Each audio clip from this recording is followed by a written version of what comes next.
So muna ni guys na ana pa si Banat Bay nga nagpa-preskon ang mga senatoriable ni Marcos, no? Pa-preskon. Dayon yan si Banat Bay nga mura mag-ilang gilaglag si Marcos. Kaya ang ilang kuan is di daw sila ng mga negative campaigning daw pero unsa gibuhat ni Marcos atong kuan nila, di ba? So murag ilang gilaglag si Marcos nya na si Banat Bay. Binawan ni si Banat Bay. Play video. Tapos ngayon may presscon. Ito matindi. Doon sa presscon, tila nilaglag ng mga senatoriable ni Marcos ang kanilang pinunong si Pangulong Marcos. Tila inilayo nila, naghugas kamay sila. Nanghinaw na sila sa sinabi ni Marcos. Paano ko masasabi yun? O, ito, patunayan natin, ha? Papakinggan natin ito. O. Good afternoon po, ma'am, sirs. I'm Melalas Moras from PTV4. If I recall it correctly, last Alianza press conference, nabanggit natin na we are against negative campaigning, siraan, we're against negative tactics. But last speech ni Pangulong Ferdinand R. Marcos Jr. sa ating proclamation rally, may mga nabanggit siya while campaigning for you na wala sa kanila ang may bahid ng dugo dahil sa tukhang, wala sa kanila ang pumapalakpak sa China, at wala rin sa kanila ang mga sumuporta sa Pogo. May I ask, what's your views about this statement po of the President? Hindi naman kandidato si Presidente. Well, parang malabo yun, sir. Hinahangaan ko pa naman to si Senator Soto minsan.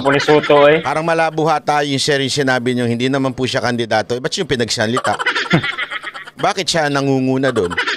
Even if Mr. Senator Soto means kahit hindi po siya ang kandidato, the mere fact you are under him. Siya ang pinuno ng inyong alyansa. It speaks so much. Sorry to disagree with you, sir. Sinasabi namin kaming mga kandidato, hindi siya.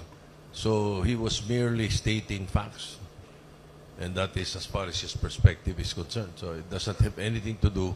So parang facts daw yon according to Marcos. Parang ang dating nito, hindi kami yun. Hindi kami yun. Siya lang yun. Siya lang yung nagbitaw na negative campaigning.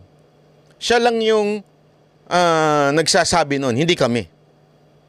Tila lumalayo na sila, oh. Tinood. Tila naglalaglagan na sila.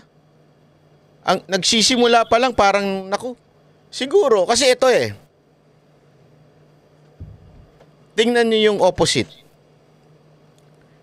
Kung naniniwala ka na okay yung ginawa ng inyong pinuno, pinuno niyo yan whether you like it or not. Kasi kung kay Pangulong Duterte yan, tinanong yan, bakit ganyan, nagmumura si Duterte? Hindi naman niya sasabihin ng mga kandidato ni Duterte. Si Duterte lang yun. Kami hindi kami nagmumura. Hindi kami hindi, walang ganun. Ipagtatanggol pa nila. Correct. Tama, mali. Correct. Di ba? Noong panahon na nagmumura si Pangulong Duterte na bastos, lumayo ba yung mga kasamahan ni Pangulong Duterte? Lumayo ba yung mga senatoriable ni Duterte? Hindi. Ipinagtanggol si Pangulong Duterte. Ipinagtanggol ang mga sinabi niya. Hindi lumayo. Ba't tila ata dito, lumalayo kayo, sir? Parang sinasabi niyo, klaro na. Hindi naman siya yung kandidato. Kami naman yung kandidato. Hindi naman kami involved sa negative. Siya yun. Kami hindi.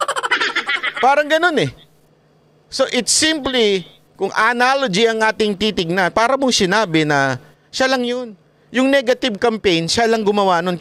Out kami dyan. Hindi kami gagawa ng ganun. So, katauan na. Nilalayo niyo yung sarili niyo doon sa inyong pinuno. Ako'y nagtatanong lang, sir, ha? Tanong lang po ito. Doon sa sinasabi sa amin ng aming campaign manager na walang siraan o walang Kaming mga kandidato yun. How about others lang po? So ako, ang realization ko dito, ang aking opinion dito, alam nila na mali yung ginawa ni Marcos. Alam nila na mali yung ginawa ng kanilang pinuno.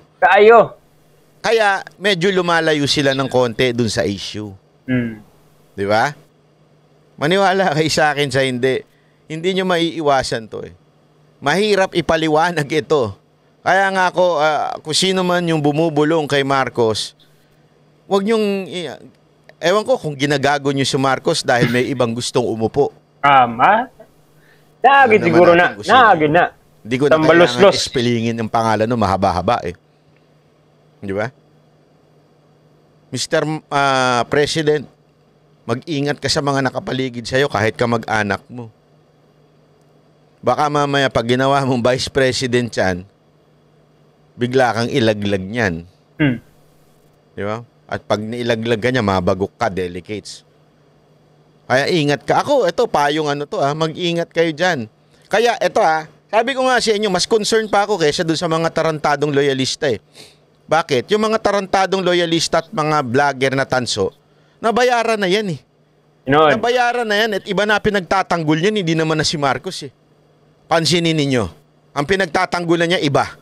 Alatang bayad eh. Di ba? Ako nga concern ako eh. Concern ako kay Marcos at sinasabi kong, sir, huwag kayo makikinig sa mga nakapaligid sa inyo. Sablay. Ano pa sinasabi ko? Mag-ingat kayo. Baka mamaya yung gagawin yung Vice President, yan ang maglaglag sa inyo. Nagyod. At ayaw kong maging presidente yun. Tiisin ko na yung 6 na taon ninyo kaysa doon sa walang yang yun. Na hindi, ako mas concerned pa ako dyan sa mga bayarang vlogger dyan eh. Na mga tanso vlogger. Kasi iba na amo niyan. Kunwari lang niya Marcos pero iba na amo niyan. Iba na, maniwala kay Sak.